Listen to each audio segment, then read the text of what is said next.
The next paper is entitled Truly Stentless Autologous Pericardial AVR, an Alternative to Standard AVR by John Chan from the Royal Brompton and Harefield Centers. Dr. Akers and Mayors, ladies and gentlemen, thank you. I have no disclosures. The use of autologous pericardium pre-treated with glutaraldehyde for leaflet augmentation is well established in mitral valve repair, and more recently has been used in tricuspid valve repair and aortic valve repair with very satisfactory results. El Halis and Duran recently reported a study of 65 patients with a mean age of 30 years who underwent aortic valve replacement using autologous pericardium, sutured directly to the aortic annulus. The freedom from structural valve deterioration was 80% at a mean follow-up of 10 years, which is excellent considering the very young age group of these patients. There was, however, a significant incidence of endocarditis of about 10%. Potential advantages with the use of autologous pericardium for aortic valve replacement include the absence of immune reaction between the implanted valve and the host, which may be responsible for bioprosthetic valve calcification. There is no need for a valve stent or sewing ring, as the autologous pericardium is sutured directly onto the aortic wall, and so the normal dynamics of the aortic root, which expands in systole and contracts in diastole, is preserved. Mechanical shear stress is reduced as a result, as the leaflets are allowed to move with the aortic wall, and this may improve valve durability and further reduce calcification. The valve effective orifice area and hemodynamics are optimized. The objective of this study was to determine the feasibility, safety, and durability of truly stentless aortic valve replacement using autologous pericardium sutured directly to the aortic wall. This was a prospective pilot study. 11 patients were recruited. Mean age was 55.9 years. There were 8 patients with aortic stenosis, 3 due to calcified bicuspid valves, and 5 due to calcified degenerative valves, and 3 patients with aortic regurgitation, 2 due to endocarditis, and 1 due to congenital quadricuspid valve. A circular piece of autologous pericardium measuring about 8 centimeters in diameter was harvested.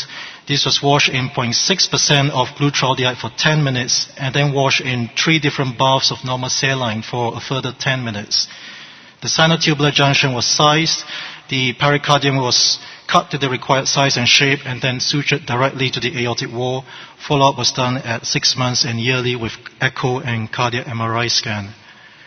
So this is the instrument which we use to size the sinotubular junction. These instruments are designed by CardioMen, and this is the instrument we use to determine the position of the commissures and the base of the leaflets.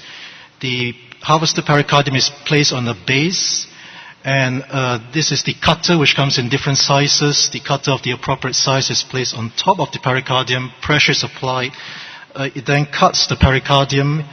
You can see this is the trefoil after the unwanted pieces have been discarded, and it is mounted on a tissue holder ready to be sutured to the aortic wall. So the commissural stitches are placed first to anchor this pericardium. This is the non-coronary clasp. It is passed through the aortic wall from inside to outside, and the stitch is tied on the outside of the aorta on both commissures. And the suture is then placed at the base of the leaflet, a 4/0 proline stitch. And this is a double-ended stitch. Each side runs towards each commissure as a continuous stitch, then passes to the outside. The knot is tied. This is the completed valve. You can see the symmetry of the leaflets and the coaptation between them. The surgical technique was presented at the STS meeting 4 years ago, and there's a video of this on CTSNet. The mean bypass time was 162 minutes, and the mean cross-clamp time was 135 minutes. Concomitant procedures were 1 ascending aortic replacement, 1 septal myectomy, 1 mitral annuloplasty, and 1 CABG. There was no hospital mortality. There were 4 reoperations, 3 due to endocarditis, of which 2 had endocarditis as the indication for their original operation and developed recurrent endocarditis at 4 months and 13 months. The 3rd patient developed endocarditis after a dental procedure at 46 months.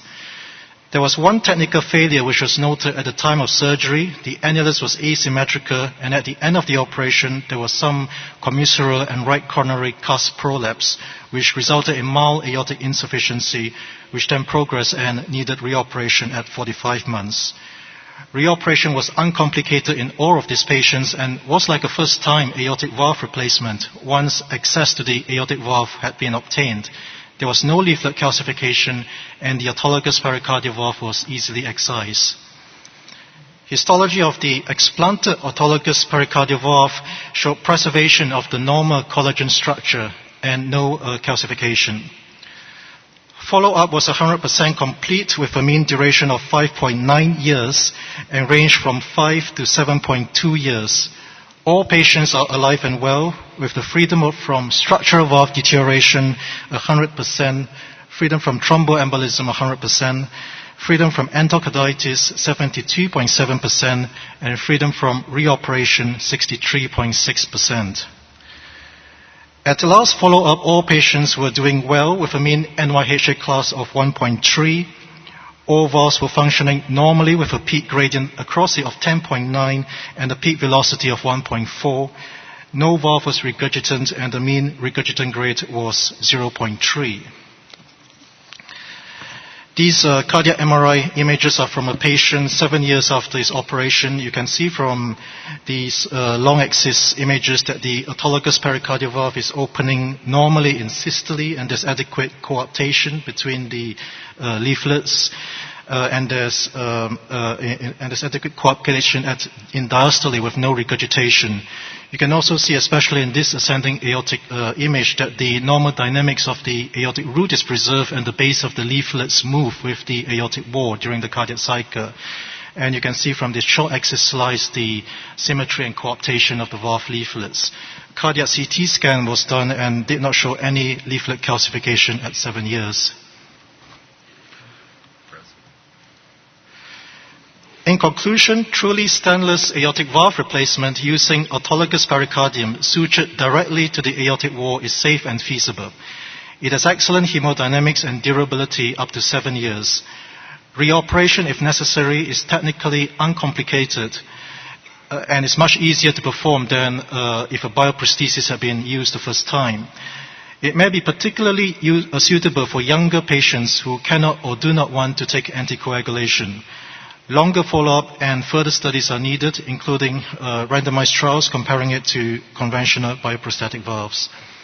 I'd like to acknowledge our statistician, Winston Banya, for statistical analysis, and Dr. Jack Love and Cardioman for providing the instruments for sizing and cutting the autologous pericardium. And I'd like to thank the association for the privilege of presenting this paper here. Thank you.